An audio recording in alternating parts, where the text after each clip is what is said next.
voice unless you're using FaceTime. And so anytime you use that software, it tends to like bog down the system. And man, I'm at the point where like I'm tempted to just buy a tower and just, you know, kind of go from there. Yep, I know how that is. Yeah, it's terrible. Why can't I get my wife to get me a new computer? Oh, it's been a real nightmare. Like computer's been crashing, breaking down. Yep. Oh, I actually tried to install Windows on my OS using Boot Camp, and it just ruined everything. It's been a rough day. I hate Boot Camp. It's tough. Boot Camp's tough. Yeah. Windows is trash. Oh, come on now. You can't hate on it too much. Like,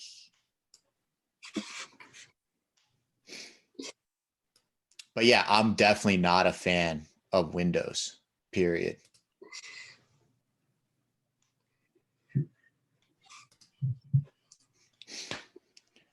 You know, but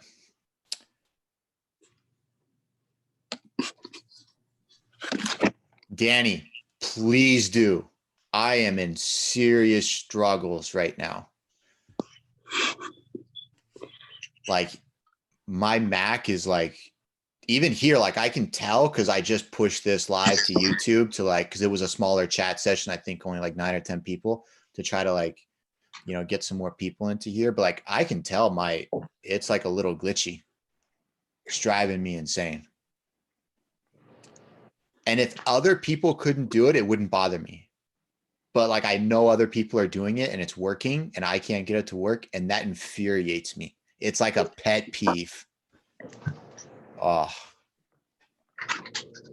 yes. Shoot me an email, Travis@Fuji Sports. I would love to like talk this out. I've looked at like other softwares other than Zoom to like get this to like be a better service for everybody. And it's been a struggle.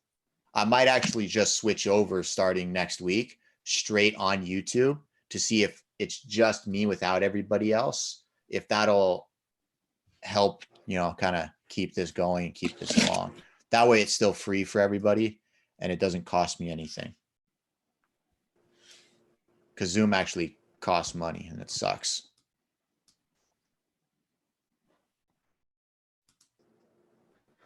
But yeah. What's up, DK? He's over on YouTube. So yeah, again, this is a super relaxed session. So if you guys have any questions or kind of want to jump the conversation off somewhere, like the floor is yours. Oh, wait, I was talking about the grappling dummy and it having like a very specific place for learning and doing things. For me, I personally would never use one. It's so limited as to like what you can and can't do that I don't know. It's a headache. Like you got to hold it up. It's heavy. It's clunky. Some of the wrestling ones are nice because they stay up. They have that little ball at the bottom and you can practice like pickups. You can practice hip throws, ducking under, and it helps with like body movement. But when you talk about it in the sport of jiu-jitsu, it's, you're on the floor. Like it just lays there. It doesn't provide any real feedback or anything. And there's only so many like knee on belly drills you could do, or like knee cutting through to like spinning to the other side, that I feel like it dies after maybe like a few hours of use. So for me, it's dead in the water. So you're saying I'm better off using my wife? Yes. Now, if you could actually teach somebody jiu-jitsu, that is the best thing you could possibly do.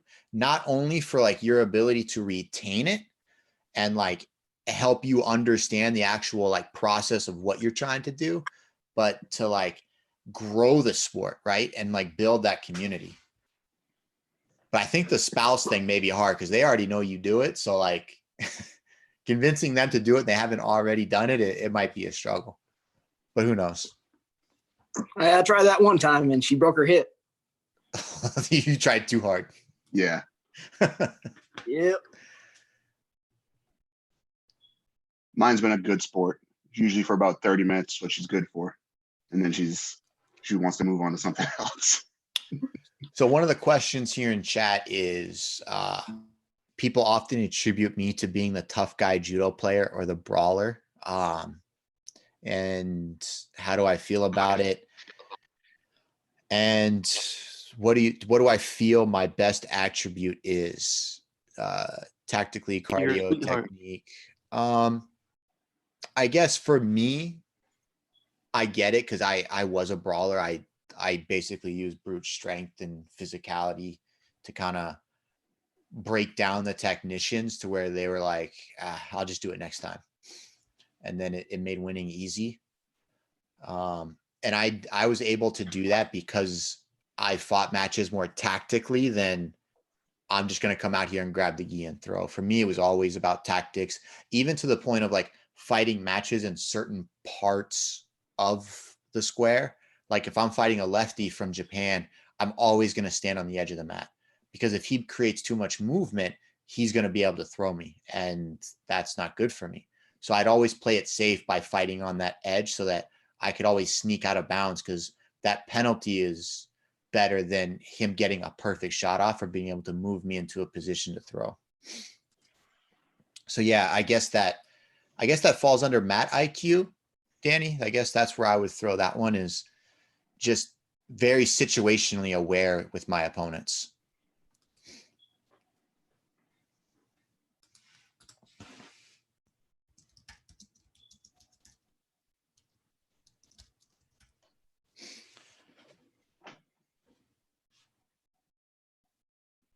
Believe it or not, I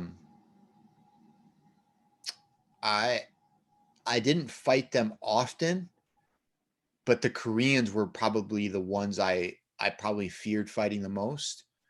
But with that said, the Korean that fought at the games, Lee, I wasn't worried with him. He didn't do judo like you would think of a normal Korean doing judo. Koreans are very grippy. They tactically a lot. They're in very good shape. They're physically very strong, and they're very fast. I'm a very slow player at the end of the day, right? I use a lot of strength and power, so I kind of like standing still a lot of the times. And when I move very rigidly. Like I go from like point A to maybe 2 or 3 steps, where like I feel like when I fight a Korean, they are all over the place and I can't contain them to like be right in front of me so that I can throw them. I feel like by the time I get to them, they're usually dropping underneath or like breaking a grip off or knocking me off balance or doing something. So they've stylistically were like the biggest problem for me as a country. But any player who fought like that really gave me a hard time. The Hungarian boy that I used to compete against was also like that. I felt like he was all over the place, and that just didn't, I didn't do well with that. I don't like that. Just stand in front of me and let me win. Those are the guys I like. So Peter, go ahead. I would just say it's all the Korean barbecue they eat. No, they're super healthy, super healthy. Like they're one of the more like professional teams, like from like the college level to high school. They do full recruitments. I was actually shocked when I went there, because I just came back from there earlier this year, at how professional and like, dedicated to the system they really are. I mean, they have it to the point where like they have like stats on like who the best Korean is and who holds the fastest opponent on the IJF tour, who holds the most wins, who holds the most consecutive wins, like who have the most opponents. Like they keep track of all of that, and they give out these little like awards for people to beat. Right. So like they take it serious. What's your opinion? I don't know, Peter. I'm kind of indifferent on the scoring for judo. I kind of like where it is personally. I get it. To me, I think back of like me being an athlete and like all the matches I lost because I threw somebody twice, but it wasn't for a opponent. And then I got tired because I was throwing this guy and beating him so much. I got myself too tired and then ended up losing. or how many matches I lost, like 2 Shidos to 1, instead of just letting it go into golden score where like you can get those scores back. That, I don't know. I kind of wish I was still doing judo under those rule sets. I feel like I would have done better as a competitor.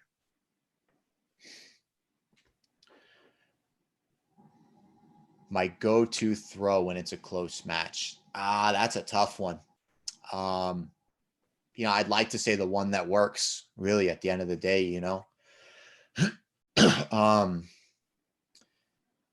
Every match kind of has like its own ebb and flow to it, that you don't want to like put yourself in a box of like, this is how I'm going to win. Right. If I've been like itching to like hit them with a standing Seiyo and I've been setting it up the last few minutes of a match, then I'm going to be really trying to hammer that home. But if I've been trying to throw somebody forward for like 2.5 minutes and it's not working, I'm probably looking for that backwards throw, like an Ochi, an Hashimoto Soda, something to that rear. So it's more of just making sure that timing's right when you make that switch towards the later parts of the match. But if I had to pick something, like looking back on my career, it was probably Sumi. That was probably the one where like, I'm going to maul you so hard that you're going to kind of cower, and then I'm going to try to throw you a Sumi.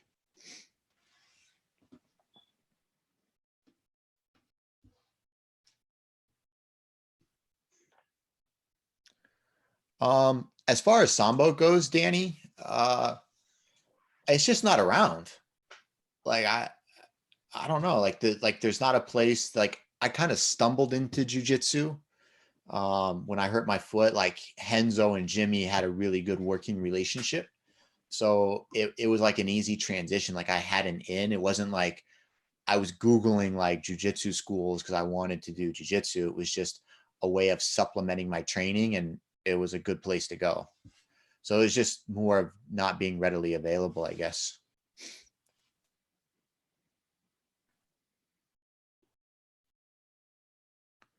What do you mean?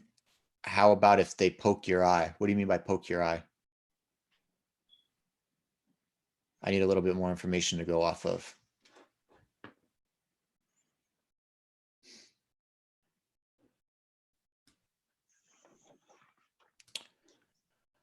DK on YouTube asked, was Bischoff or Kim a harder matchup? Kim is the Korean that I would have had to have competed against going into 08 and also 2012.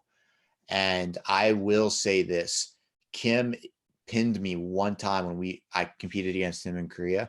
I think he pinned me 5 times. I mean, I got out every time before he got a score, but he actually, like, the ref actually called Osai Komi. Like, I'll admit that. I was able to get out, but he called it. And I guess I'd have to go with Kim because I've never beaten him. And I beat Bischoff at the German Grand Prix one year. So we're going to go with Kim. They're both like, it's like 96, 94. Like it's just going to like tilt her back and forth. My eyes were taped not because they were poked, but because I got gashes. Like you can see the scar right here that would have had to have been taped. In the semifinal, Bischoff broke the nose right here, so he split the skin.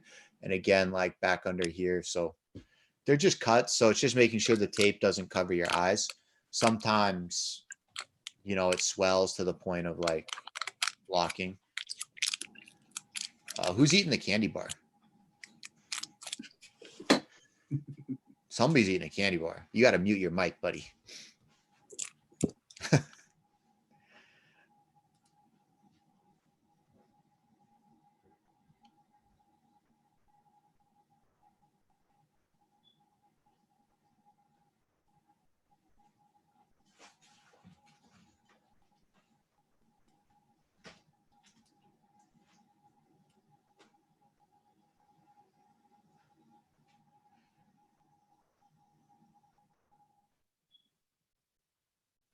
So one of the guys in chat here on YouTube actually asked a really good question.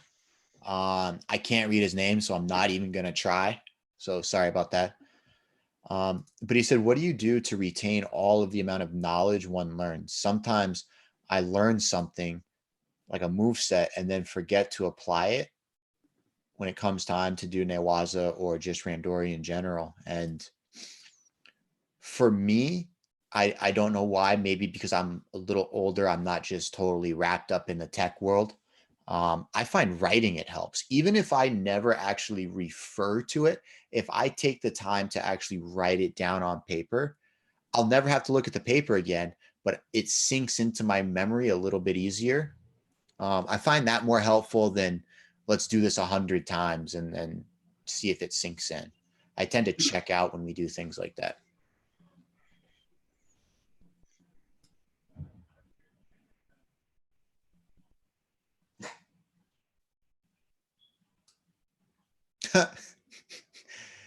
In 2017 interview with Swain Today, is that like something Mike Swain has, like a blog or like a newspaper magazine? Kale Berliner called you a coward in regards to your performance at the last Olympics. How do you react to negative comments such as that? And what do you have to say to all the other people who try to put you down? I mean, Philip, is there any way you could like, we're going to be on this call for a little bit. So like, is there any way you could find that? I've never seen that. So I would kind of like to see if you didn't just make that up or if it's real. I mean, I'm not calling you a liar. Like, I definitely think you would say that, but I'm not sure where he's getting the coward part from. I mean, I don't know how you make an Olympic final and then get called a coward. I don't know. I'm at a little bit of a loss there. But to the second part of your question, how do you deal with negative comments such as that? It's one of those things where like the only people that can really hurt you are the people that you let hurt you. And the people that are close to me and the people whose opinion I value, they don't talk to me in that way. So I don't really get upset when other people, tend to talk negatively. Like, everybody's allowed to have an opinion. If people want to hate me, like, hey, I'm not for everybody. Like, you don't want to watch my YouTube video, then don't watch my YouTube video. If you think I'm a, crappy teacher, then okay. Like, I'm not for everybody. Some people really like the way I teach. Some people really like my delivery. Some people really like how laid back I am when I'm teaching. Some people don't. Like, I know the videos that Frosty, one of my students, and I did on YouTube where like we kind of joke around a little bit. Some people really hate it and they're like, don't ever do that again. And some people really love it. It's just, it comes with the turf. Yeah. And Todd, yeah, some people will just be critics. Like, I'm realizing that right now that everybody's kind of going through a tough time.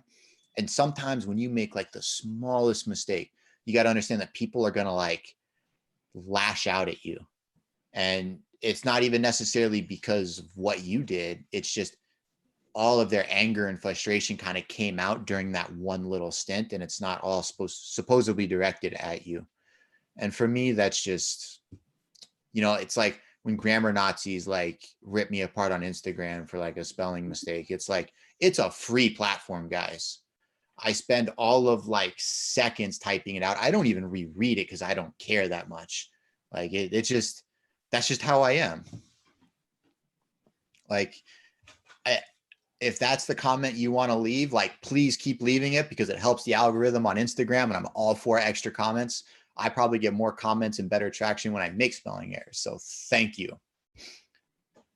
But I try not to, though, but it happens.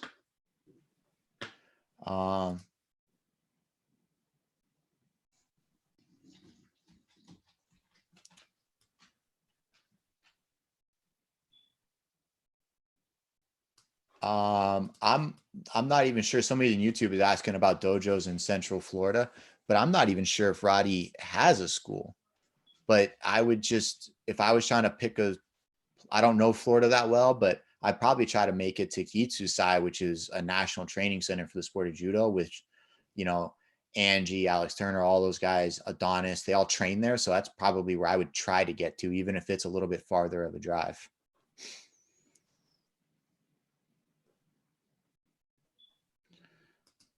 Danny, I was able to lift weights, and I lifted weights pretty much every day, 7 days a week, some version thereof, where some days it was like mobility, some days it was heavy lifting, some days it was speed lifting, focusing on the explosive movement and patterns. But the good thing I did with my style of weight training was it wasn't about adding more weight. It was more about reaching that higher level and then just calling it quits, right? Because at the end of the day, like, if you deadlift 500 pounds versus a guy that deadlifts 400 pounds, like, we're close enough in strength where technique prevails. So we basically got my strength level to a point where I was very strong, but I didn't try to keep building on it, because then you start risking injury and other things. So that was never really the goal. Like, sometimes I see people cleaning like 315, but they're weighing like a $185. I'm like, I'm great. That's a lot of weight. It takes a lot of technique and a lot of dedication, but I clean 225 one time, and then I spend all my other time in the gym getting better at judo. So once my strength reaches that certain level, I kind of stick it there and I make sure I never lose it.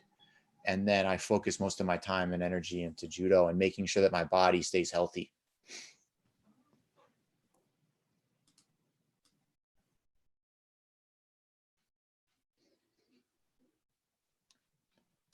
One of the guys in YouTube here is basically asking if I'll ever hold a seminar for the general public in mass. Yes. Once I can get my gym up and running, Fuji Gym, I plan on holding like a grand reopening of the gym where everybody can come. It's free of charge. Like, let's all just come and train, set the clock. Hopefully the weather's nice, because I'll open up the bay door. Maybe I'll have one of the guys kind of bring a barbecue and get some food going and just enjoy the space and be grateful that we can reopen and get back to training.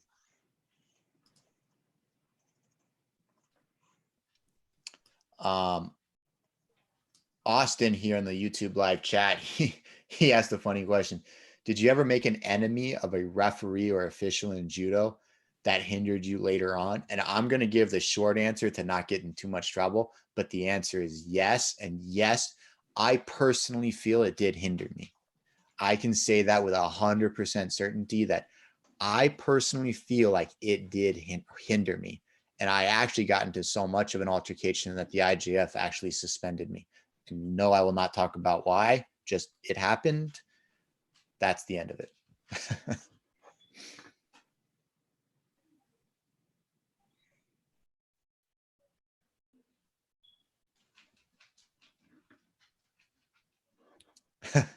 Alex, I've been looking forward to opening up that bay door, but the weather's never been good. Hopefully we can do it on like a weekend where like it's like a Saturday, right? And we can just do like a whole day training session, like 10 a.m. to like 9 p.m. and just whenever people, get there, they get there, and I'll just stay there all day for people.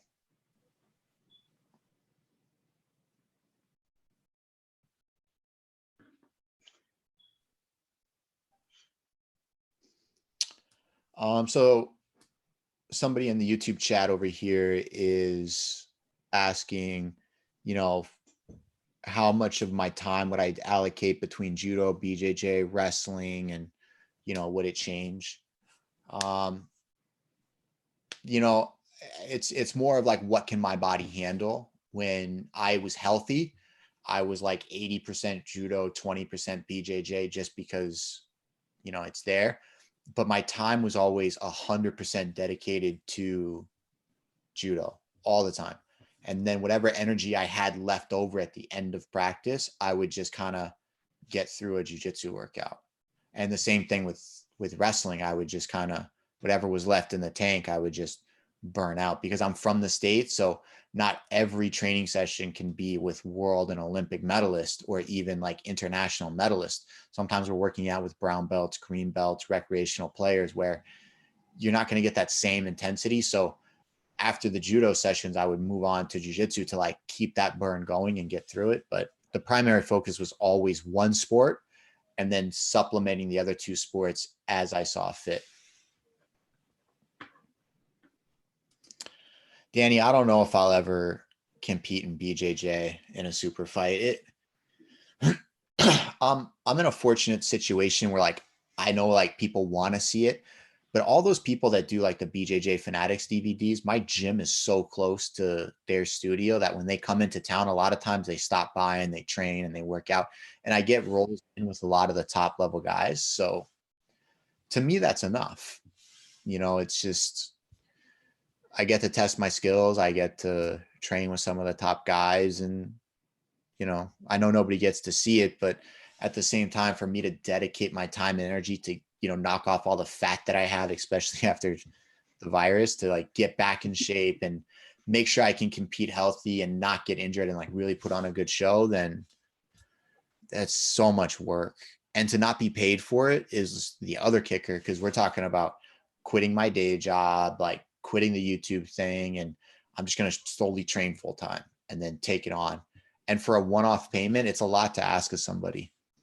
And I wouldn't want to do it just halfway. I did that with the Yuri fight where I kind of just, yeah, I'll do it. Why not? It'll be great for the school. It'll get the school out there. All my students will really enjoy it. We'll all kind of band together and go do it.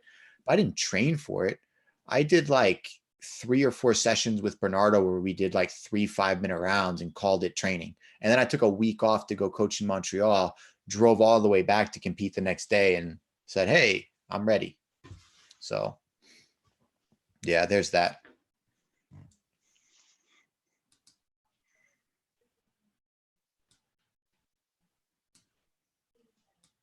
Keith Bennett from YouTube. How do you deal with injuries mentally or the wear and tear from the sport?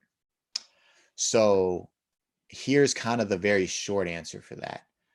I get very angry that I got injured. Then I get very sad that I am injured. And then I get very violent towards my training partners, taking it out on them. And that's pretty much how that goes. And part of the violence stems from like, if my knee is hurt, I'll get more violent so that you don't go near it just to protect it. And that's just kind of how I was as an athlete, which probably goes back to the original question of me being a brute. But that's just how I was raised. I would rather kick you in the shin really hard with my good leg just so that you didn't kick me with that leg and my bad leg.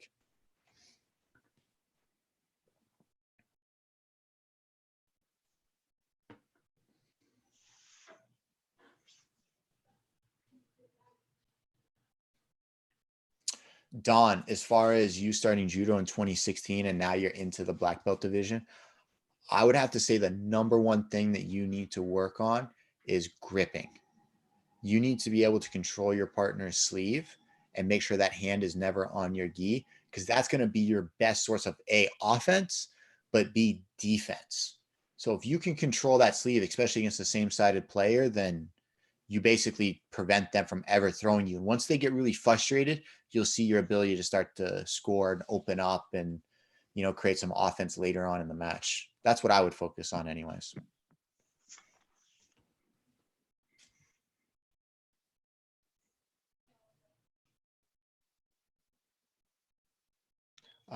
Sato, he's basically asking, since the Tokyo team coach hasn't been named and it's going to be a smaller team, is it a position I would want? And honestly, no, not even in the slightest. Because you know what, like you want to be able to like leave your mark and like show the world what like you're capable of. Like I personally feel if I was in charge of the team from 2017 all the way through till today, I could have done a better job and prepared them better than where they are today.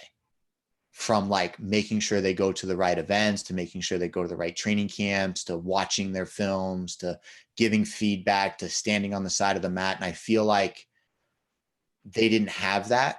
So I feel like they're not really prepared as well as they could have been. And now we're so late into the game that by being there, you're not going to make an impact. So whatever the result isn't going to be because of you. And if it's not going to be because of you, because you helped even raise their game 5%, then I'll just stay home. That just sounds like a giant headache. And I have enough Olympic gear. I don't need more of it. I just,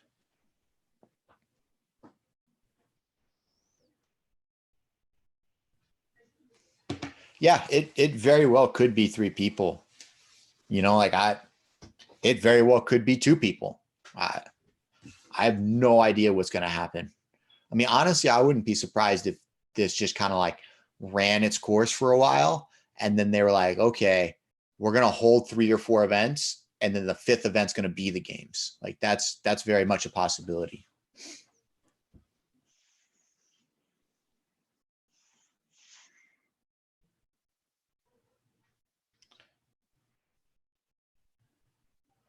Would I ever move back to the Northwest and Seattle? Probably not. I'm pretty dead set where I am because I have the school here, even though like my main job is working remotely. The school kind of keeps me locked in here, and I could never really just bring myself to like closing it. I mean, maybe in 20 years, like one of my students would want to like take it over and like run it full time, but maybe that's so far into the future that as of right now, no, I couldn't move back home.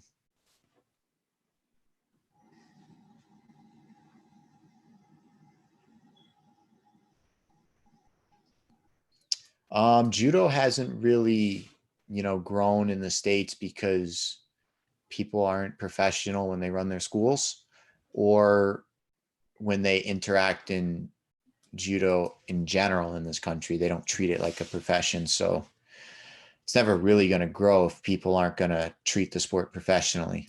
And it can't just be 5 or 6 people. It has to be the majority has to do it professionally.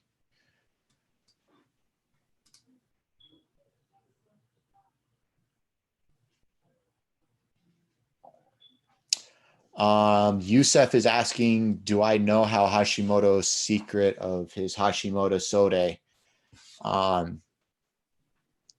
don't know it. I've never spoken to the guy. I've never trained with the guy. But if I had to put my finger on it, it would be the illegal grip that he uses to throw people. He basically reaches on the inside of the arm and he puts his fingers inside the gi so that when he's holding here, when he turns and presses out, he gets a lot of drive and it makes it easier for him to stuff that shoulder through because he doesn't have to do it with a weird wrist grip. He basically turns it all the way through and grabs inside the gi. It's almost impossible to break. And when people really rip it hard, it just helps him explode through the throw.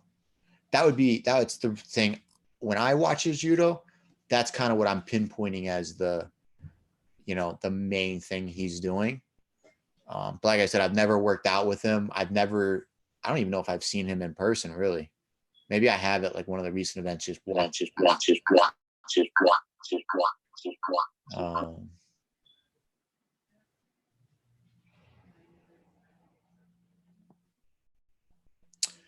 One of the guys over here in the YouTube chat is kind of asking, what's the most efficient way to kind of maintain your cardio at home without the dojo? If I had to like give it one thing that you could do, it would be running sprints. Like interval sprinting that's probably the best you could do.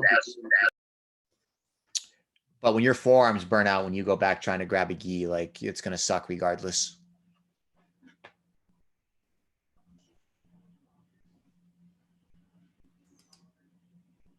Eric, as far as what advice I would give an older person starting judo that has some BJJ, I guess it would be ignore the ground. Like just like try to focus solely on throwing people and keeping your posture. The more you're upright in judo, the safer you are on your feet. Since people can't take shots on the legs. So focusing on your posture and then take a lot of falls. I know it sounds crazy, but if you can get really comfortable falling, you'll be able to open up more on your feet, right? Because you're not going to have this fear of hitting the ground. It's not going to be this taboo thing for you.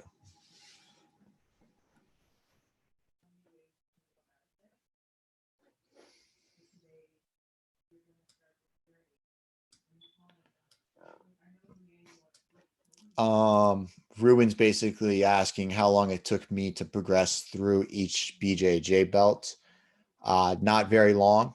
I think John gave me my purple belt in just 3 weeks or 2 weeks of doing BJJ at Henzo's. And then I think I got my brown belt maybe a month and a half after that. And then about a year later, I got my black belt.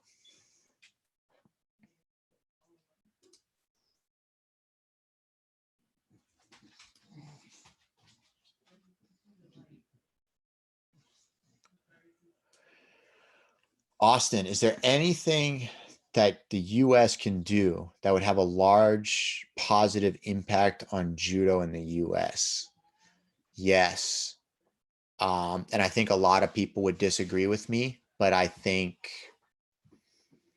if you centralize the United States into one location and you mandated that if you wanted funding for any of your trips, you would have to live and train out of this particular location. And I would do that cadet through, seniors. And I think all of our athletes would get better training partners, for one, by doing that. And two, it would be a lot easier to manage all of the teams because you would see everybody every day. You wouldn't have to worry about wasting funds as an organization, sending an athlete to Paris that's, really not in the best shape. Like the guy at the National Training Center could make that call and we could save $5,000 by not sending him there until they get back in shape or, start winning at other tournaments. When you just let people train at home, you lose a lot of the control and you kind of just hope that the athletes are honest. And I feel like the level of judo in the United States is so low right now that they don't understand how far away they really are. And, even if you're the number one person in the country in the United States or in your area, you're still so far away from, even being able to medal on the international stage. And people don't really understand that fully. They think, oh, I'm a national champ in judo, I can go to Europe and win. It doesn't work that way. Most B-level Europeans could win our nationals. There are some of our athletes like Angie, Colton, and Adonis that can compete on the international scene, but for the most part, they don't fight our nationals. So we're not really talking about our elite level people. Travis, who do you think would win in a fight? Ronda Rousey or Kayla Harrison? Kayla. Hands down. No question.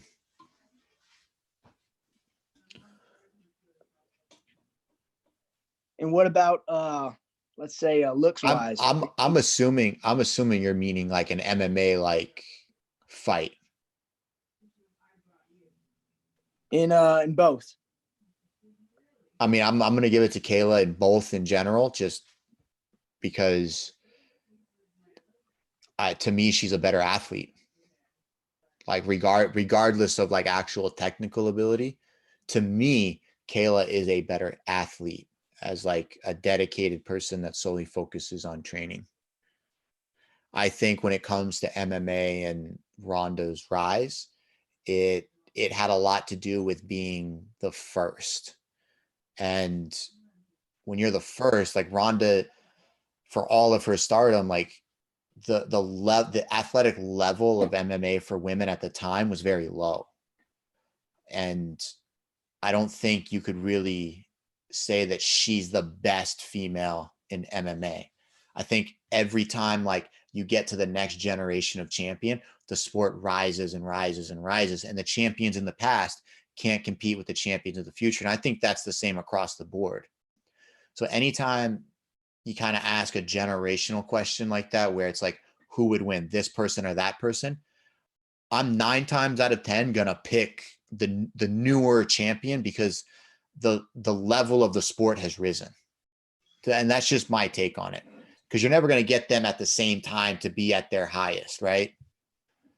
And when they are at the highest, Kayla is just a little bit higher because the skill level for her in judo is just higher.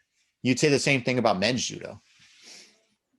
the people, like if you ever watched a video from like the 1980s to 2000, like judo was just so massively different.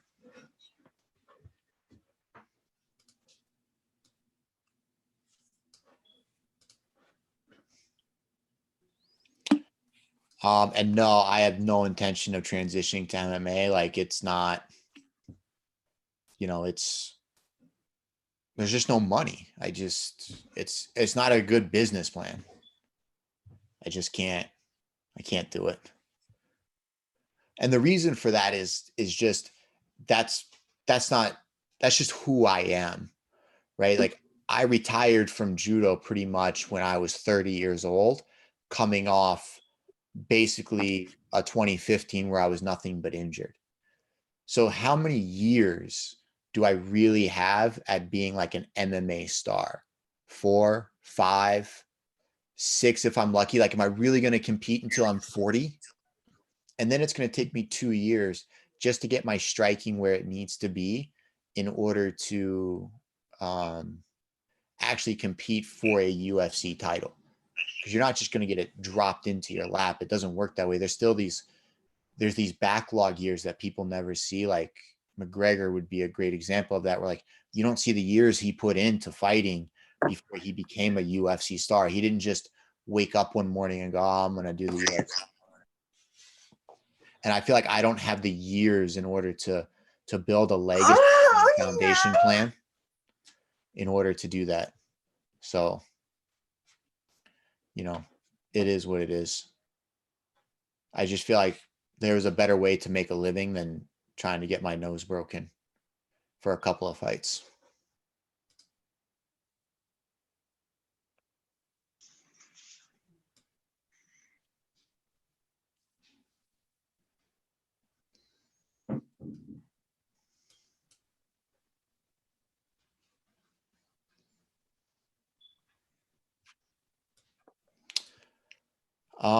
Carl basically made a comment here in YouTube that says, let's be honest, the only America countries that really compete at international level is Brazil, Cuba, and maybe Canada.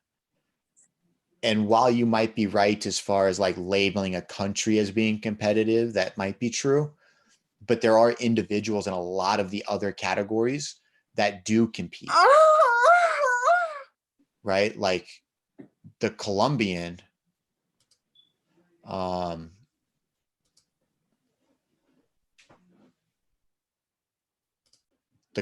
that guy's been deleted now.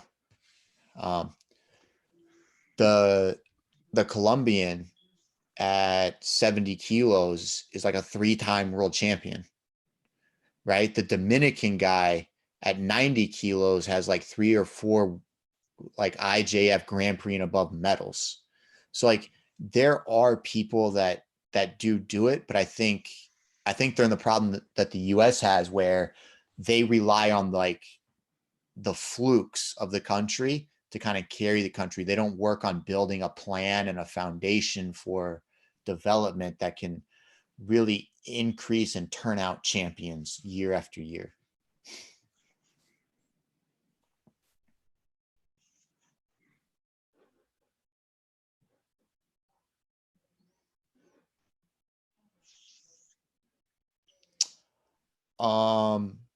Sean, as far as the commentary on Christian's clip, you mentioned the get out of jail free card. Did I plan on doing a video on that? It hadn't even crossed my mind. I kind of just assumed it was a thing people knew about. But now that you say that, I feel like I should. I might have to put that one in the back pocket. And for those of you guys that don't know, I started this new series on YouTube where if you send me your videos to travis.videoreviews@gmail.com, just send me a clip, tell me who you are. I'll give you my breakdown on it. Like I'll just kind of watch it. I'll tell you what I think, my thoughts, what you could work on, what you did well, and I'll post it to my channel and hopefully everybody learns something.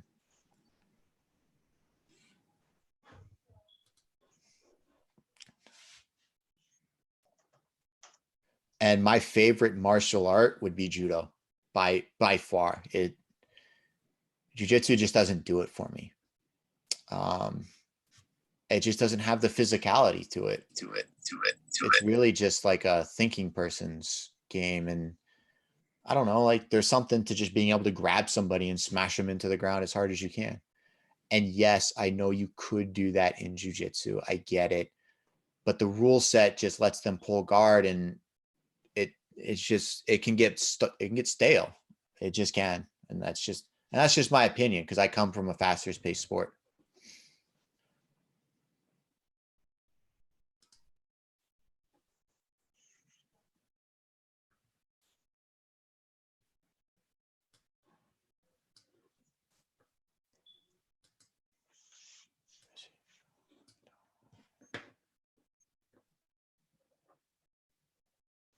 Somebody made a comment in here. IRAMs, wrestling highlights. USA all the way. Don't worry, Travis. Us juniors are at the top, or are on the up and up. I mean, good for you, right? There's only so far you can go, right? USA Judo is in this state right now where it's got like a Goodwill Hunting aspect to it, right? Where, yes, all of the knowledge for you is out there in the world. I get it. Like Matt Damon can go to a library and he can read all the books and he can memorize it and he can talk his way into anything, and he learned everything, and he can land himself a perfect job and make tons of money, and he's happy and he's satisfied. I get it. But he is like an outlier to normal people.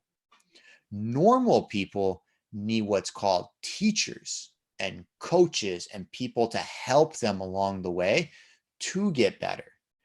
And the US doesn't have any structure and education system for any of its athletes. So while you might be a talented junior, that coach that got you to that level is going to have a very hard time getting you to that next stage. Most of our coaches don't have the experience coaching at the next level to help athletes get there. They're trying to figure it out while the athlete is trying to figure it out. And it tends to leave people, years behind. And it's not fair that an athlete that's 24 has to compete until he's 28 to figure out how to compete on the IJF circuit to then potentially make it. So, like, I think the US has all the talent it needs at the end of the day. Like, I went to Cadet Worlds. I've ran Project 2024 camps. I've worked with a lot of these kids, and they have so much talent. But if that talent's not nurtured, it's going to have a hard time growing and following the growth of the sport to really improve and make those dents that they need to on the world circuit.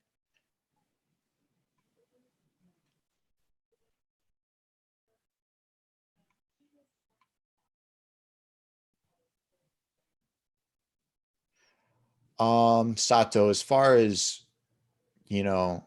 if I could choose how it goes for the world and which weigh-in process is best and most fair for judo, I think they've kind of nailed it with where they are, right? Like, you weigh in the day before, but there's still that fear of that 5%. I mean, we could talk about them weighing in everybody, right? Everybody has to make the 5%. We're going to do another weigh-in where everybody has to make the 5%. At that point, why not just make it the 5% and then compete the next morning? So it's kind of just there as a deterrent to make sure you don't blow up.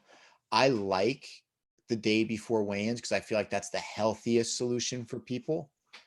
Being able to just work out that day, weigh in that night. Because the worst part is not that you can't make the weight, but it's that you have to make weight the night before and then sleep through the night, or you have to wake up like I did at like 4 a.m. or 3 a.m.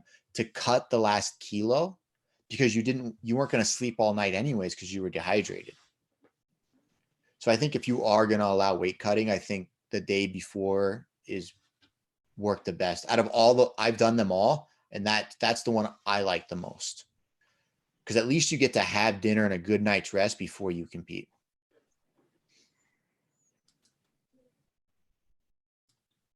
Carl, how well do I think Japan will do at the next Olympics? That's tough. I'm kind of on the fence, and right now I'm not so sure what's going to happen with, you know, the whole virus thing that's going on, because I don't know what's happening in the rest of the world. But if Japan can't train like they normally train, how far their athletes going to fall off while some parts of the world can train? I think that's going to have a lot to do with it. If the whole world comes back together at the same time, I think Japan's going to be in the best case scenario. But if Japan comes back after, like certain parts of the world, like some countries, I think right now can still train because the national teams still technically live together and they're in smaller groups of 5 or 10. So they can still work out because they're only with each other. So those countries can make some real gains on the rest of the world. But overall, I think Japan's going to do just fine. I don't think they're going to sweep it by any means.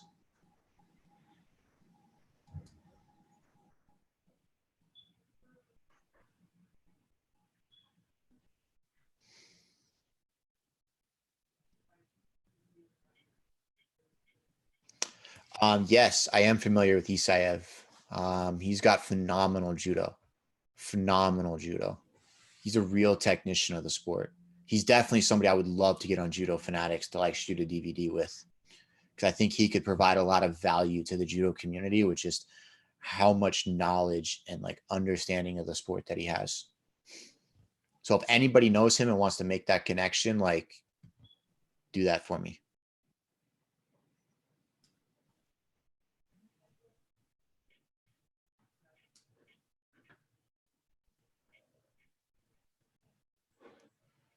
Danny, I've actually never had the pleasure of training with him. He's asking about Soggy Mookie. I know him. I mean, we did the Fanatics DVD. We were teammates on Aubensburg. But when I was an athlete, he was 73 kilos. So we never really made that transition with each other, because when you're at all those international events, the division is 73 and under and 81 and over. So we never really crossed paths. I didn't really work out with that many 73 kilo guys anyways, because I was a big 81. I was more training with the 90 and 81 kilo guys.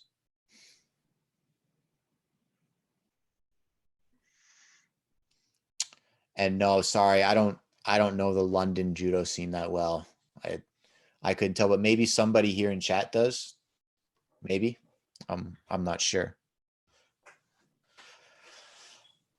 As far as his success, Danny, and Mookie's success goes, I think he provides a very interesting style judo where anytime you grab his gi, he has the ability to throw you, because he throws both left and right, and he throws off the sleeve and from the collars. And he's built his system of judo around sodes and seos, and they kind of go hand in hand together. I never personally had a sode. I could do it, but it was more of just like an attack to like get one off rather than, you know, something I really focused on using to score with. And he's done a great job of being able to throw people off the grip, but also be able to throw people while they're engaged. And I think it's going to provide a lot of challenges for people, like Cassie and a few of the others, to figure out a way to deal with that. And if it was me and I was an athlete and I had to compete against him, I would try to figure out like what the lesser of two evils is, right? Like which style would I rather play? Would I rather play where we're gripped up and engaged, or would I rather play where he's forced to throw me off the grip? I think me personally, I would rather him try to throw me off the grip, because there's a greater chance of going to turtle and him missing and me being on top where I can work on the ground. But I think just funneling him into like a style, that way he can't go back and forth, would be the best answer.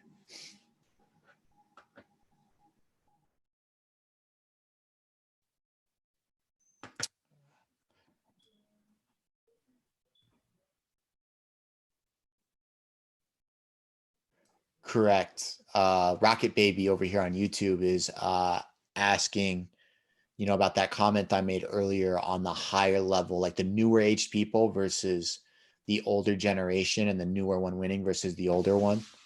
And he's basically making the comparison of what about Koga to Ono, and I would still pick Ono. I think from just think about like the strength and conditioning of where athletes are today versus where athletes were in the 90s.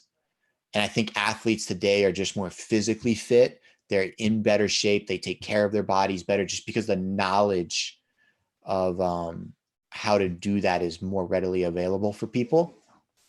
And while Koga's technique is very sharp and it was perfect and everything was on point, I think a guy like Ono, even though his technique is just as sharp, if not sharper, he has that physical side to him where I bet you if you match them up when they're at their strongest, Ono's going to feel a lot stronger than Koga just because the level of strength has risen.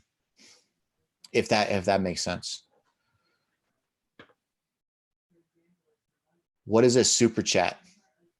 Anybody on YouTube, leave that in the comments below.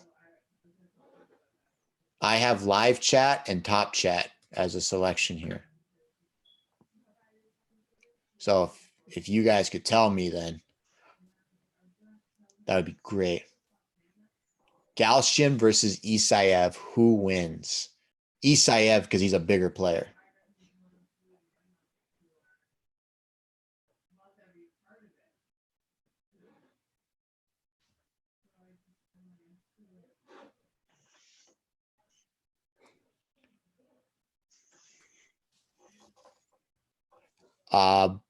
Big Jim, how would you, is there like a button I'm supposed to click over here?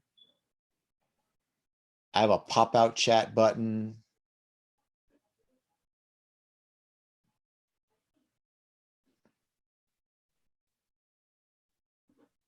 I don't know. I got nothing here.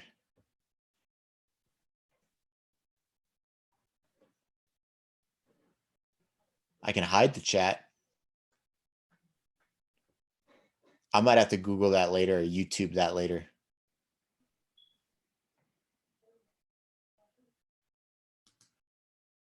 How to set up a super chat in a live feed. Yeah, I wish I knew. Danny, were a lot of people juicing on the circuit? Could you tell if someone was juiced up right away? You know, I'm not really sure. I've heard plenty of rumors of certain athletes, like you'd wonder where they go for like 3 or 4 months. And I've heard they've tested positive and have been suspended. And it's kind of like nobody talks about it.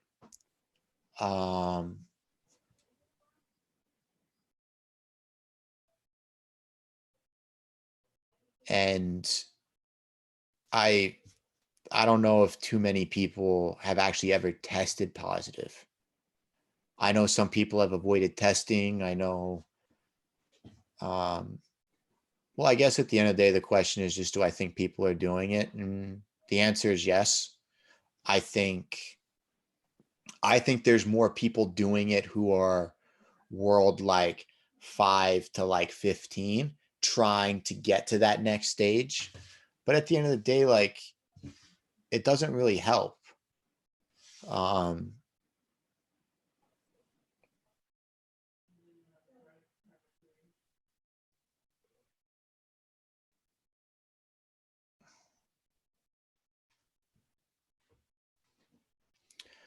Sorry, there's another distraction here in one of the comments because I got 2 people here kind of asking like the same question. Let me see if I can find it.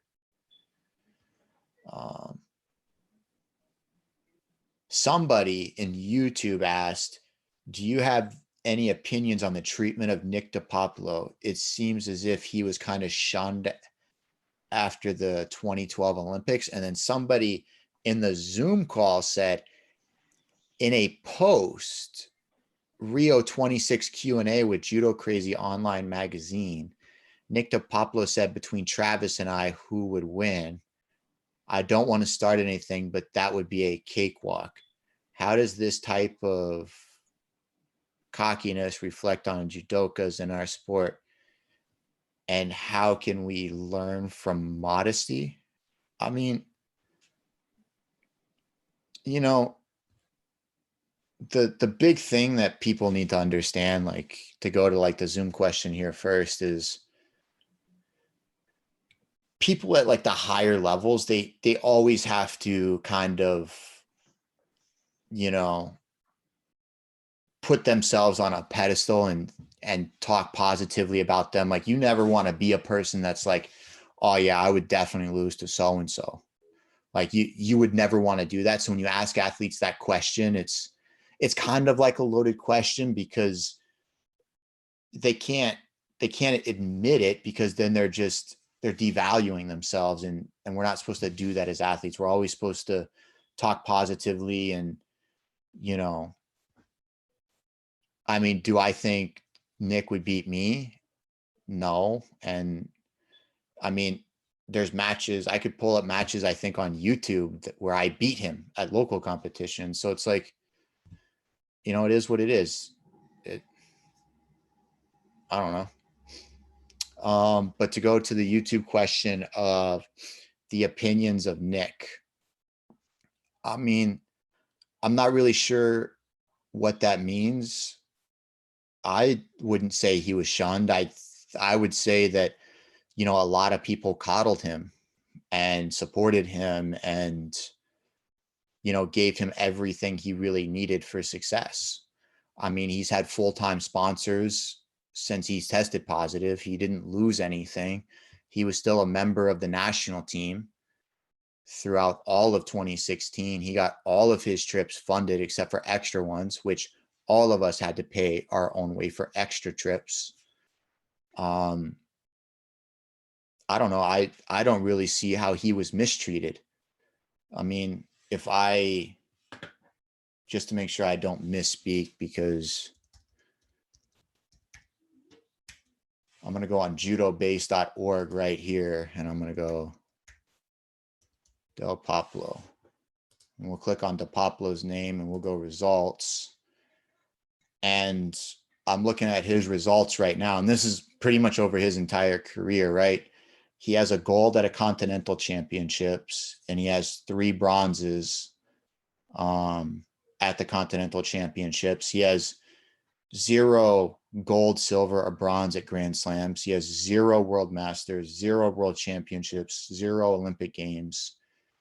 At the Grand Prix level, he has 1 silver and 2 bronzes. So, and this stems back to the beginning. And if I click on Grand Prix here, yeah, I'm at a silver in November 2016 at the Grand Prix in Qingdao at 81 kilos, which was right after the Olympic Games. In 2015, we have a bronze at the Budapest Grand Prix. And then his other bronze was in 2010. So he has a bronze in 2010, 2015, and 2016 at a new weight class right after the Olympics. I mean, I'm not really sure how he was, you know, not taken care of. Like, he still traveled with the team. He still showed up everywhere. I mean, I don't follow his career that closely, but I don't know what else he could want.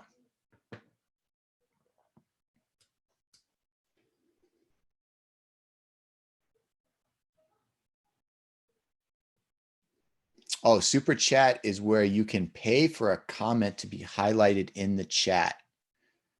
Huh. Like, do I get that money, or does like YouTube get that money? How do I turn that on? There's got to be a button for it. I'm definitely Googling that later. That's ad translations. I don't want that.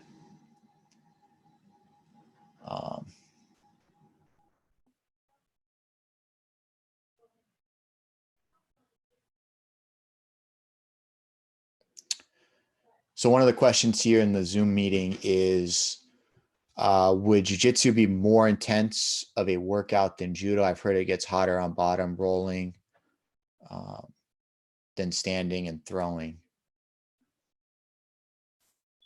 I have personally never had a jiu-jitsu session be harder than a judo workout, meaning that my toughest judo sessions are much harder than my hardest jiu-jitsu sessions.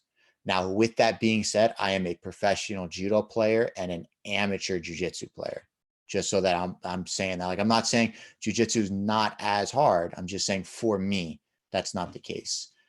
And I think whichever one you're going to call harder is probably just the one you're trying harder at.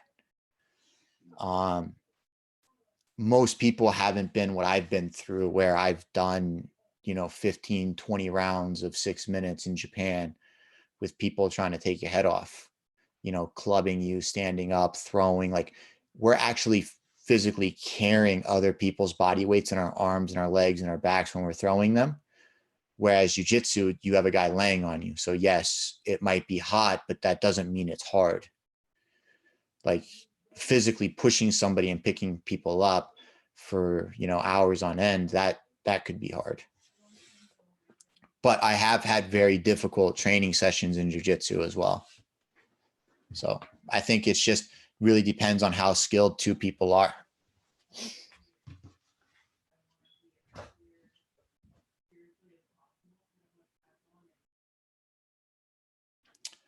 Somebody here in YouTube is basically asking, what instructional mind do I think is best or most helpful? It really depends on what you're trying to get used to, or what you're really trying to get better at. If you're really trying to get a good ground game, check out the Newaza Mastery if you're into judo, because it goes over a ton of different just chain style systems that work. So where I bridge 4 or 5 moves together, where I start in one position, and whenever the person plays a defense, we go on to move 2, move 3, move 4, and they all kind of work together so that you can rapid fire all the attacks off without ever changing positions. But if you're into more of the stand-up stuff, like, they're all there. I guess it's just really what you're trying to look. I guess look at the directory on the back and see which moves you'd like to learn. Probably not the answer you're looking for, though.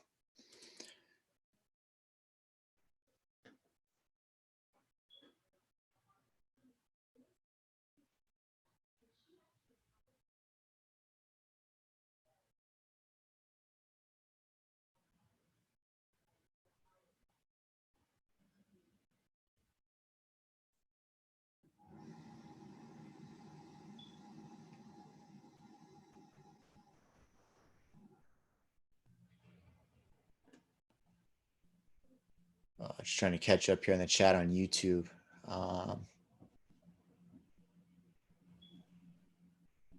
Somebody asked about the acceptable age for a Shodan. I don't know. I think it's 16. I don't see anything wrong with that.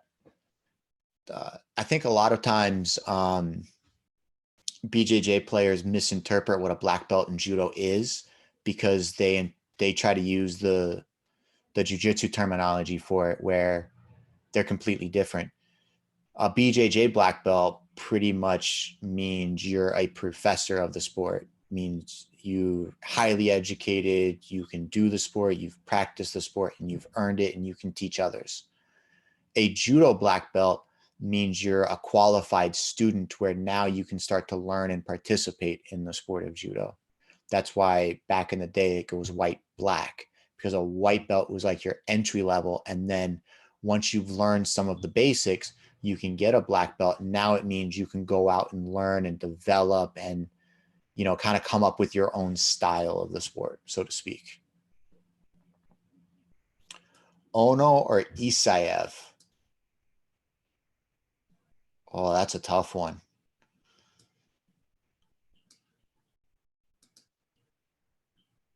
I'm going to throw Isaev out there. I'm going to go with him. Probably going to regret that, but I'm going to have to go with Isaev. My reasoning for that is I feel like the 73 kilo players of today, they don't rough Ono up enough. They try to grab the gi and throw him, and he's better at it than they are. I feel like Isaev is tactical. He's smart. He grips. He pulls by. He kind of has this like wrestling, angry style to him, but he can still do traditional judo just as good as everybody else. So I think that combination that he presents to Ono, it could topple him. I mean, he's definitely not going to win everyone, but he has a good shot of beating him. And if I was a betting guy, I'd put some money on Isaev.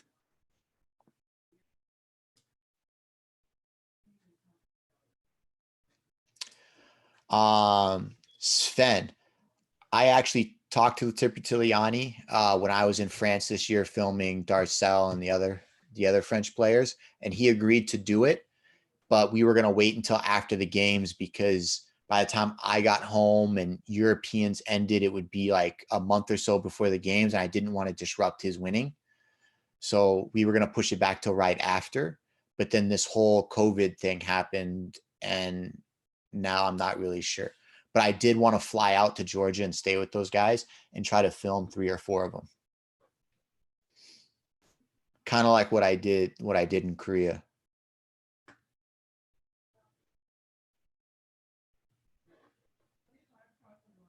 What do you think are the ethics of martial arts clubs advertising themselves being good for self-defense?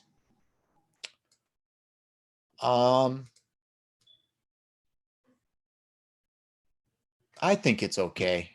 You know, it's one of those things where like anytime you put anybody with a little bit of skill and knowledge against somebody else, it's easy, right? Think about you as a blue belt when that first white belt walks into the room and how easy of a match that is. It almost bores you where you're like, I really got to go with the new guy.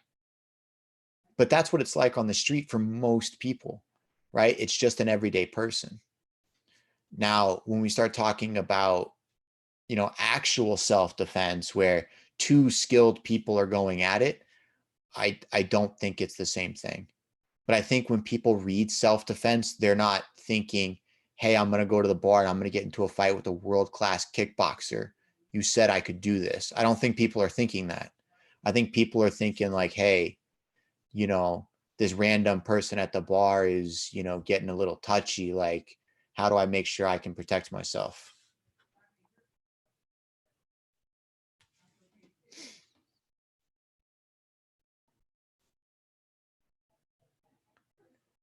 I was never into protein shakes. One of the people here in the Zoom chat is asking about, you know, protein shakes for dieting and cutting weight, but still maintaining size. I never really took a protein shake throughout my entire career. I mean, I had like little spurts where I would do it, but I don't think I've ever finished a jug. Like, I think I get one as like, oh, I'm going to do this because people keep telling me to do it. And then it's chalky, it sucks. And I just felt like it was a waste.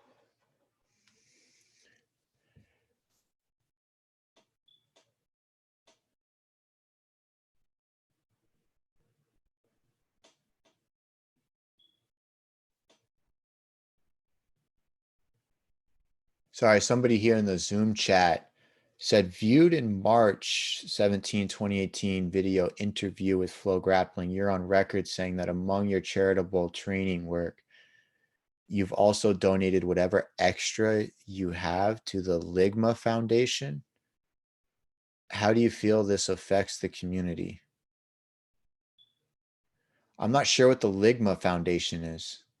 And I think for charitable work, you're referring to Project 2024, where we run camps and clinics where most of the funds go back to the actual athletes that we train and attend the camps and clinics to go to other camps and clinics. So rather than me charging a club $5,000 to come out, we try to get them to host Project 2024 camps where the students pay, you know, 75, $150 for a session, and I'll come out. Project 2024 will pay me a super reduced fee.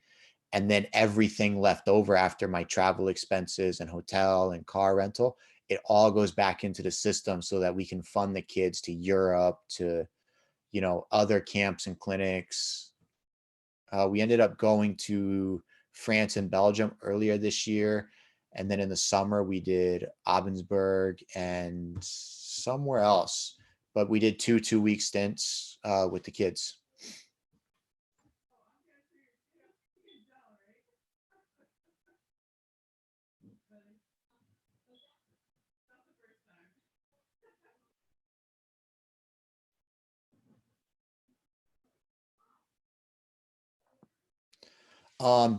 Sato, as far as the postponement affecting judo players and hindering people's performance, I 100% think it does. But I think a lot of people can turn this into a positive, not just a negative, where you look at a Hank Kroll, for example, right? I think he's on his 4th Olympics and he has 2 or 3 medals already. And he wanted to do one more to try to actually win it. And a year is a long time when you're in your 30s. But at the same time, he could probably be the healthiest he's ever been because he's had this time to actually sit back and let his body recover and get strong again. So while it may hurt him as far as like being able to get back in shape, it could be the other way where he just gets very strong because his body is actually recovered, since it doesn't recover as fast as a younger player. But I think a lot of those older athletes are going to have to actually ask themselves, like, am I really going to stick this out for another year, or am I just going to retire now? And if the games gets pushed back like an additional 6 months, like maybe it's not the summer of 2021, maybe it's the winter of 2021, or maybe the summer of 2023, maybe, I don't know. I'm not really sure what's going to happen, but it's definitely affecting a lot of people. And I think whoever was going to win in 2020 definitely has a chance of not winning in 2021.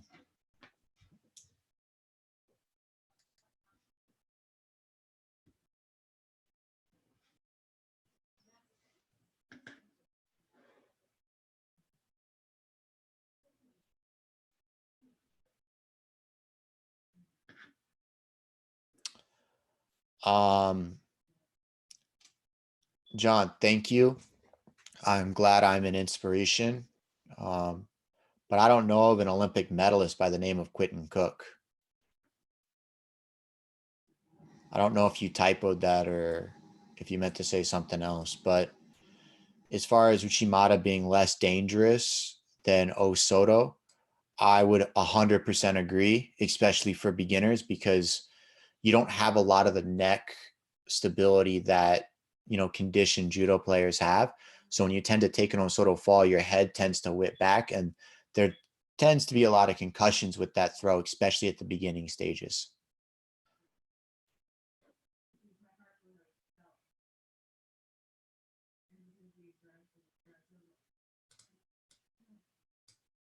As far as the Canadians go and Deguchi versus Klimkate, I'm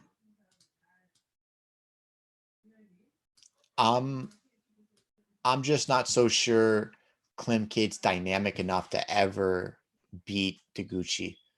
I think Klimkate's best shot is maybe Deguchi just decides to retire, right? She's not really a fan of the sport anyway. She doesn't like to do it. She's just doing it to go to the games, and then she's going to call it quits. Like, she just wants that Olympic gold medal and then be done with the sport.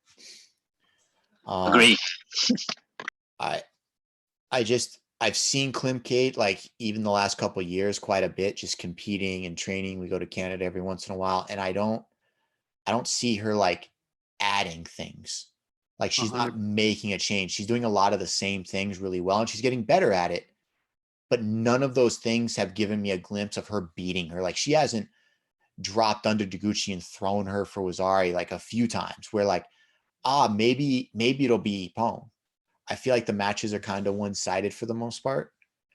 So until she really wants to add something to her game, or like make a dynamic change to win that matchup, I struggle to see it. I guess she could go 63. I think Canada offered that to her, but I think she's a talented judo player and she could beat Taguchi. I just don't think she can do it without adding something to her game specifically for that matchup style. Well said. Definitely.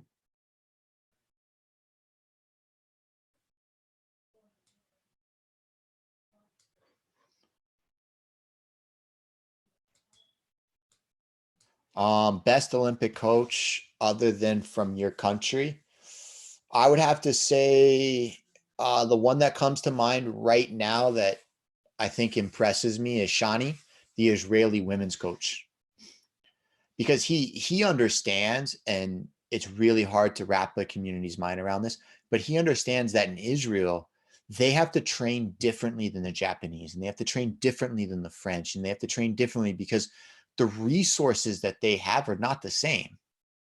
It's one of the problems we have here in the States where everybody's like, I'm just gonna go train in Japan. I'm just gonna go train in here. Like, you don't have those resources at home. So you have to develop a style and a system of training that works for your athletes in your country with your resources. And a lot of people don't like that. And I think the Israeli coach, he did a great job of that. And I think you can see it in all of his athletes and how he took the Israeli women team, and they're all winners now, or at least really competitive.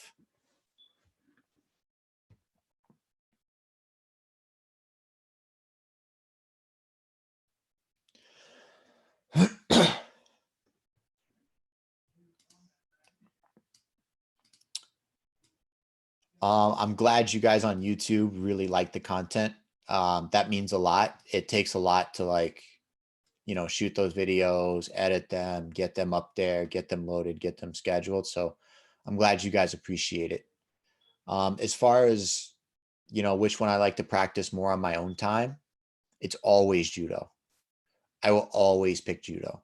The problem is there's not a lot of like mediocre or competitive people for me to just go beat up.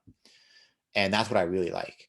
So I end up going to jiu-jitsu because there tends to be more athletic guys over there for me to train with that are my size. So I can get that physicality out a little bit. But if I'm looking at two players and one's a competitive judo guy and one's a competitive jiu-jitsu guy, I'm always going to go to the competitive judo guy because that'll be more fun for me. I get more out of it grabbing somebody and then smashing them than passing somebody's guard. Like, it just doesn't do anything for me.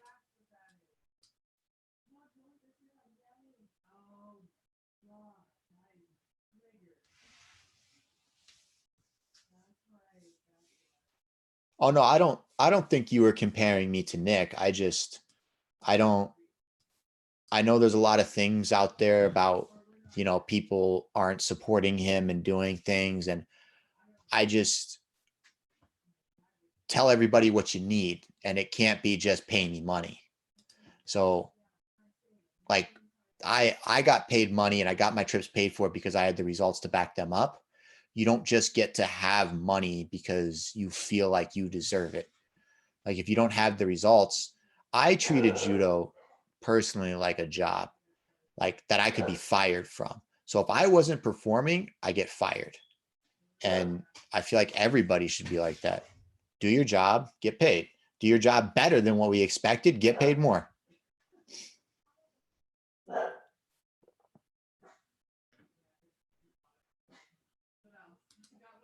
Abe or Moriyama?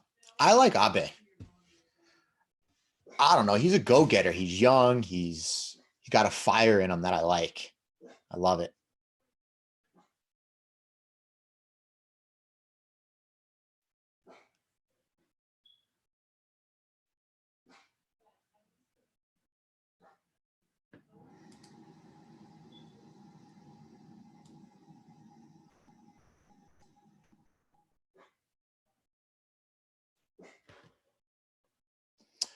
Danny, that's actually, I'm glad somebody noticed. So Danny's saying in my Olympic quarterfinal, I fought the Bulgarian, and when I'm pinning him, he's actually putting his fingers like in my face, like trying to push my head away. And the ref actually yelled at him. What she did was Shidoed him for putting his hands in my face, which I'm super grateful for, that she was aware enough to actually penalize him for that. But it's actually a tactic I do, right? Normally, even when we teach the pin to people, we always tell them to look down and secure the pin.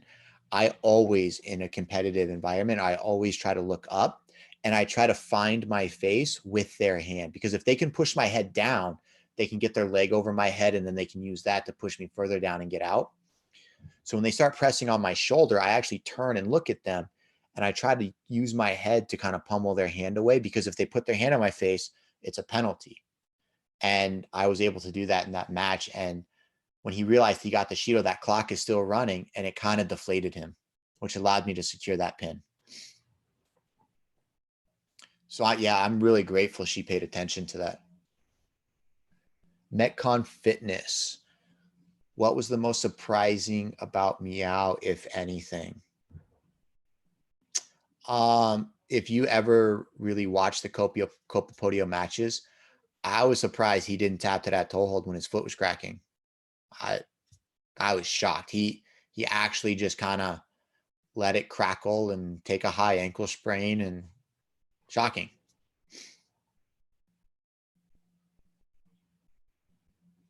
Armbar for you. I am so glad you like the content that I've been pumping out. I'm really trying to, make a point to at least get a video out Monday through Friday all the time. It's going to be a challenge, but I really want to see if I can do that throughout the entire year. That's a lot of techniques.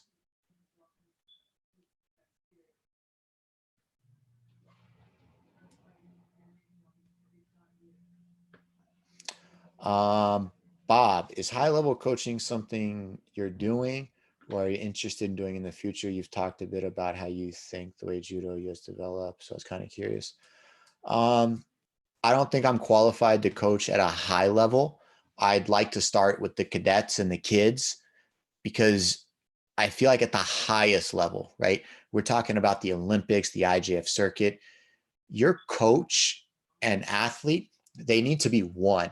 There needs to be that trust in each other, where you think the same thoughts, you feel the same way, and words don't have to be spoken, right? You can't have your athlete coming up to you going, man, like, I'm just not feeling it today. You should be able to, as a coach, just look at them and go, hey, you know what? Why don't you just sit out? Because your athlete's going to push through it.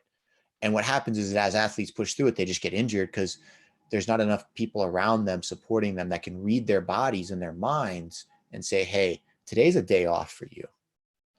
Hey, let's train. You look tired, but you're performing. Let's go.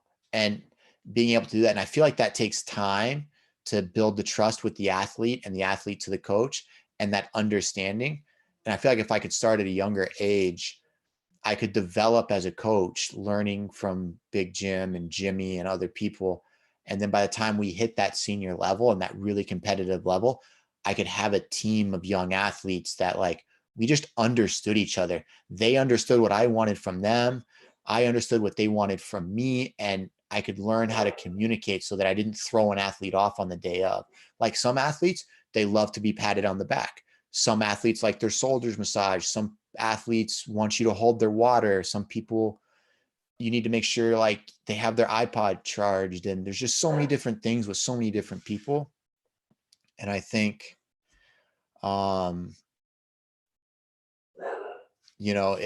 if I could start at that age, I would love to do it. But, it doesn't exist in our country. So I'm kind of out of luck for that.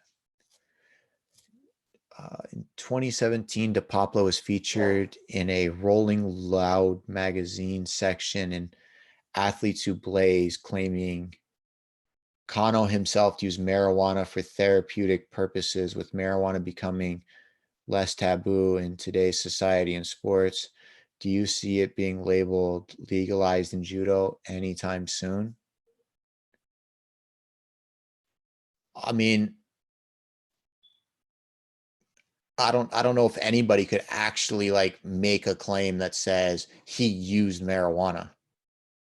Like, I don't know if there's like an actual document that says he did that. Maybe there is. I have no idea. And no, I don't, because it has an actual effect on you, like a legitimate one. And like people say it's bad for people who cut weight and it gives them the munchies, but I see it as it helps people suffer from anxiety to compete. If my partner is afraid to fight me and he smokes and he feels more relaxed and can perform better, that's a performance enhancing drug. So why should it be allowed? Why can't I pull the blood out of my system to weigh less and then put it back in my system? Why can't I IV after I weigh in? It's no different than drinking electrolytes. So I don't know. I mean, one day it probably will. There'll be enough people and, to do it. I'm against it, but I also don't do it. So, I'm super biased.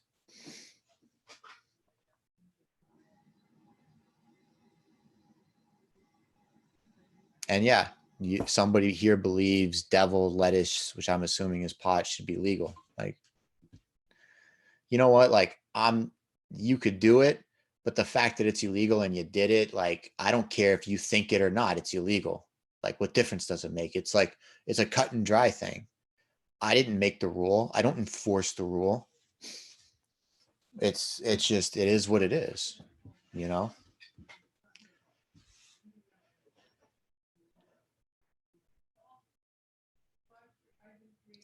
Danny, as far as what I would have done differently against Kalamazov in the Olympic final is absolutely nothing. I feel like everything I did was correct. In training with him and competing with him and watching his videos, I felt like I had the best game plan. If you watch the first exchange I had with him where I threw my hand around his waist and I was able to drag him to the floor, it worked. In that, the few exchanges later, or that time period later, when I went to throw my leg around him, I somehow didn't get up enough to like force him to the ground, and I stumbled and fell and he countered, and it is what it is. Like, I'm not upset that my game plan was wrong. He made a really good move. He did. Like, I can't really say much about it. It's just, I think it's really hard for people to develop when they focus on the minute, like, wins and losses. And instead of looking at the whole picture, like, every gripping exchange I ever lost, you could have done something different. Like, I could have woke up and used a different deodorant and the stars would have aligned differently and I would have won the match. But it is what it is.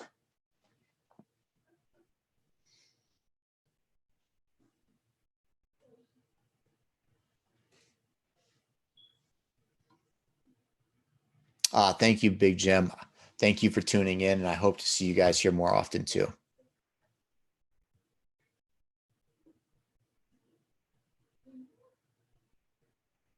I think he's trolling a little bit. Yeah, that's fine.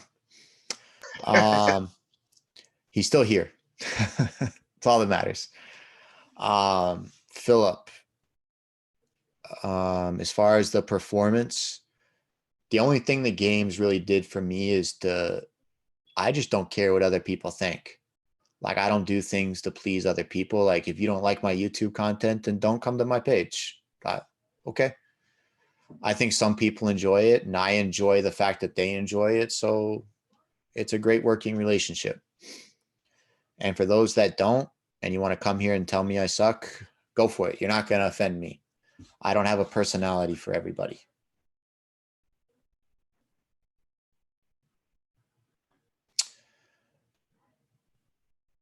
Yes, Jimmy, I have rolled with GSP. I actually helped him with his match with Nate Diaz. I used to go up to Montreal all the time to grapple with him as one of his partners. I don't have a problem with my federation for judo. It's just they don't want to work with me, and I have my ways, and I'm okay with that. Like I said, like after 2016, when I applied for the under 23 coaching position, I wrote my plan. I submitted my plan. I submitted multiple plans and multiple ideas, and they said I wasn't qualified and I wasn't hired.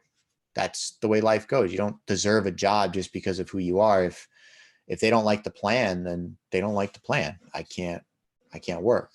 I'm not going to change my plan because I think it's right. I'm not just going to be a cookie cutter person. Like, I believe there's a way of doing things. I believe there's a way of reaching success in this country for judo. And if people don't want my ideas and my plan, then okay, what do you want me to do about it? We're not communists. I can't just make people. Although I wish I could.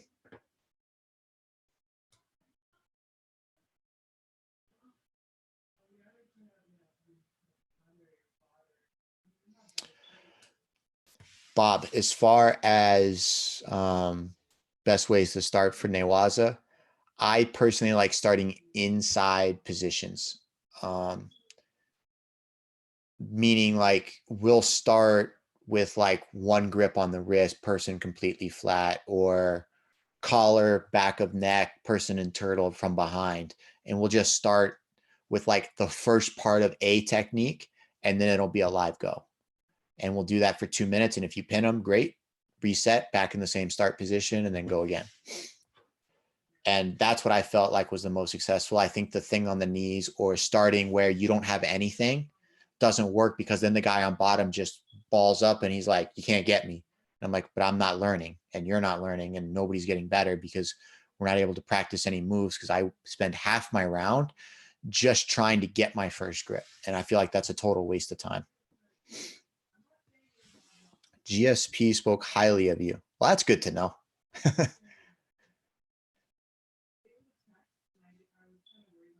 I'm not completely satisfied with the rules of judo.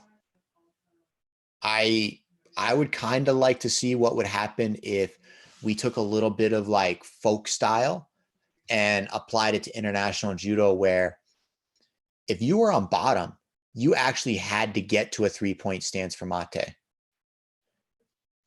Right? You can't just lay there and cover up. And if you did, and I'm actively trying to like work and get in, you would get a Shido on bottom. If you crawled out of bounds, Shido.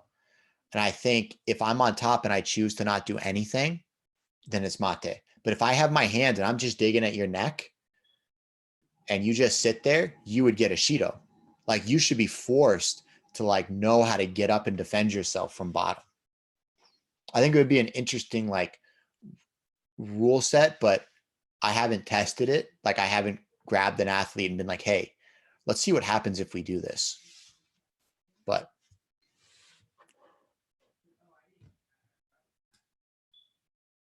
no, I don't think GSP is freakishly strong. I think he's about average for an elite level athlete that's about 170 pounds, 180 pounds. I don't know.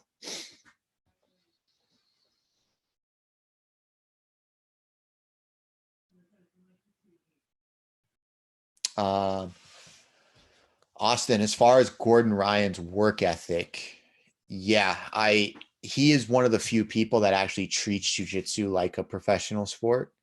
And it's why he wins so consistently, is because nobody else in the sport really wants to challenge him for it. They're all divided between doing other jobs, other things, all these different other activities, where he wakes up and he's like, this is what I'm doing. This is who I'm going to beat. And this is what I'm going to get better at. I see a lot of jiu-jitsu athletes just train to train. Like, they work really hard, but that's not how you get better. It's not just about working hard. You actually have to develop and plan and think about your attacks and think about the system and think about how you're going to get better.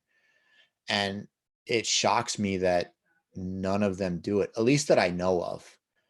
Right? Like, I'm surprised nobody's like been like, hey, I'm a professional jiu-jitsu guy right now. This is what I do for a living. and they've dedicated 6 months of their life to just beating Gordon and knocking him off his, undefeated streak. And like, we could talk about Felipe Pena and like all these other things, but at the end of the day, Gordon's the most consistent grappler right now by far, I believe. And I'm surprised nobody at Atos, nobody at the Mendez brothers, nobody at Alliance is like willing to take it on. And I'm not sure if it's fear or just lack of knowledge about how to train in order to improve and win championships. I'm not sure.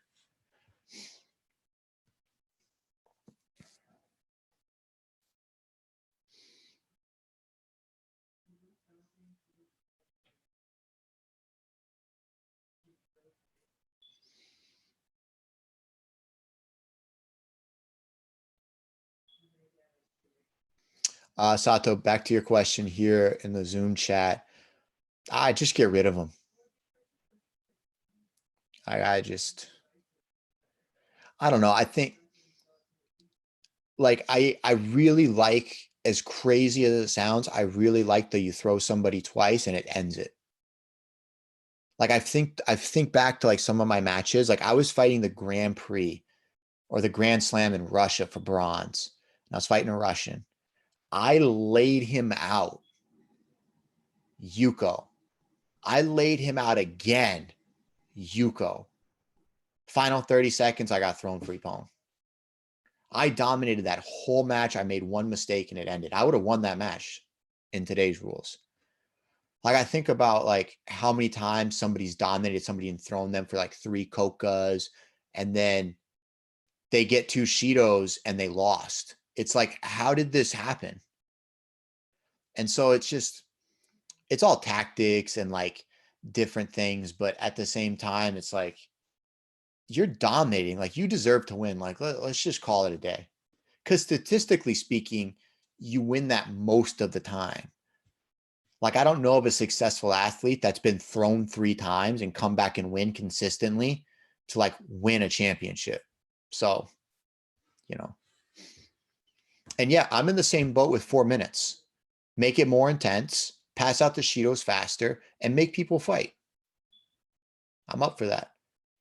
Again, like how many times were you winning because you were beating somebody up for 3.5 minutes, and then the final 15 seconds of the 5th minute you got caught? Like, yeah, you're supposed to be in shape, but Wendy's, fast food, Baconator, cheesy fries, go.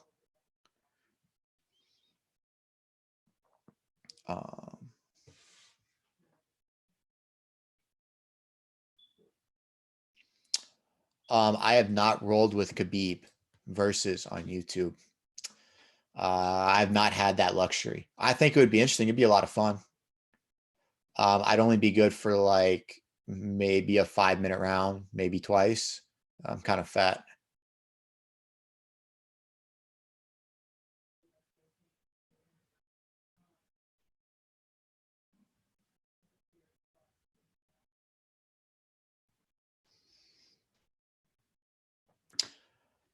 Somebody in the YouTube chat asked about my thoughts on a Batsungen promotions for BJJ. Am I saying that right? I don't think I am. I'm a terrible reader. But I have no idea what that is. So if you could elaborate there. Yeah, Danny, that. What does that mean, like judo?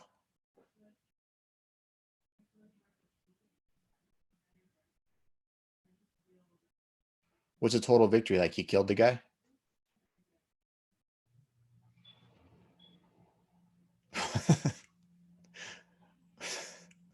Well, it's like a tactical nuke. I don't know what that is either. What's MW2? I don't know if you guys know this, but like I just beat people up for a living. Like all these like gaming terminologies, like woof. Modern Warfare 2. It's a game from like 2010. Ah.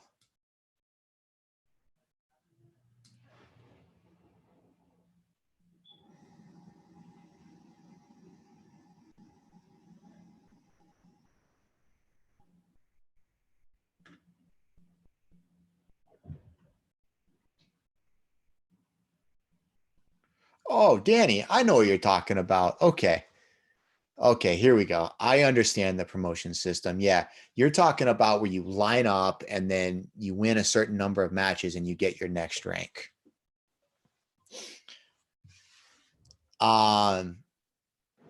It's kind of like a gangbang.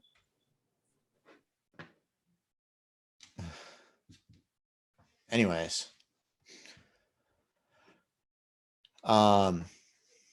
it it just really for judo it makes sense because those people have been tested and qualified through that system. For BJJ, it's not really that hard for a D1 wrestler to go beat a black belt because there's just such a physicality gap and a conditioning gap where you could really just run somebody over because they're not used to that level of intensity. But if it's just in your own club, like, yeah, I mean, I don't really have a problem with it. It makes sense. I did it at my club for a while. I was like, hey, you want your blue belt? Go beat 3 blue belts. I'll give you your blue belt. Nobody ever did it, but if they wanted to.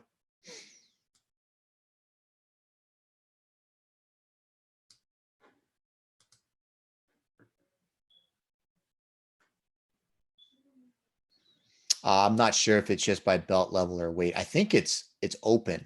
I think they do their best to get them kind of around your weight. Jacob, I definitely believe if you're an American judo player and you're in high school, you should be wrestling. 100% wrestle.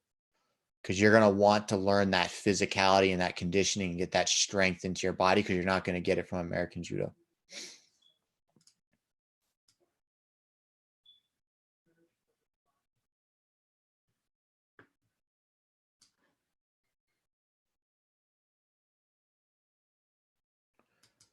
Hey, Travis, who wins in a fight between an Olympic freestyle wrestler and a judoka, same weight class time? I mean, I guess it depends on the rule set, unless you're kind of referring to a street fight, which at that point, I guess the guy that hits harder, I don't know, guy that carries the bigger stick.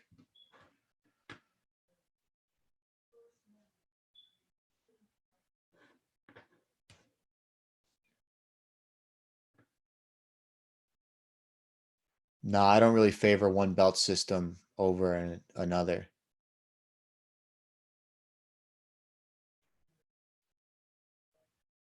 If I was lefty, I definitely would have trained differently. Lefties have a distinct style compared to righties.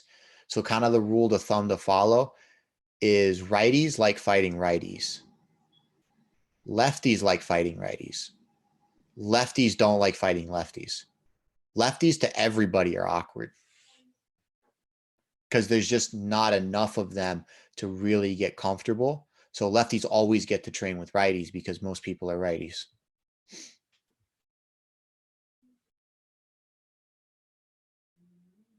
And no, I don't think judo players transitioning to MMA would increase the popularity of judo. There's not enough professional judokas in general in the country or schools in the United States to even take on the increase. Like judo didn't get a boost when Ronda was fighting.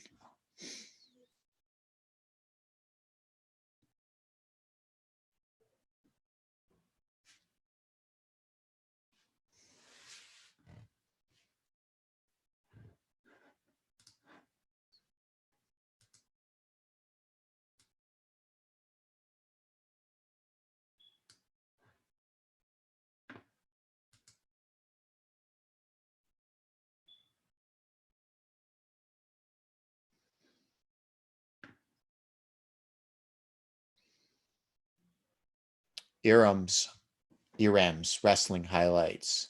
I like Ugo's style. He is super smooth. He just released a video on Instagram of him doing his like it's Harai, no Uchimata.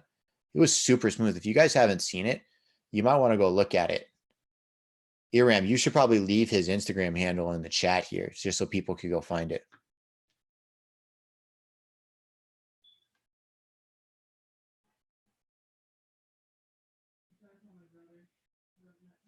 No, I don't think they could. I don't think they're tough enough. I think it takes a different kind of like toughness to go into MMA. It's not a tactical sport. It's not a technical sport. Like you've actually got to have a level of toughness where you can take enough abuse in order to perform at that sport.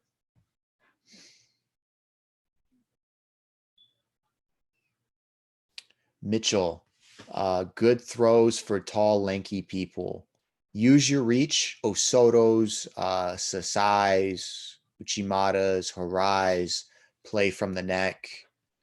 All of those types of throws where like you can really lean into the throws. Don't do anything where you got to really bend your knees, like no seos, no drop seos, nothing like that. But anyways, guys, it's been fun, but I'm going to definitely call it a night. Thank you, everybody, for showing up. Thank you, everybody here on YouTube for tuning in. Hopefully I got to everyone's question and they got the answer they were looking for.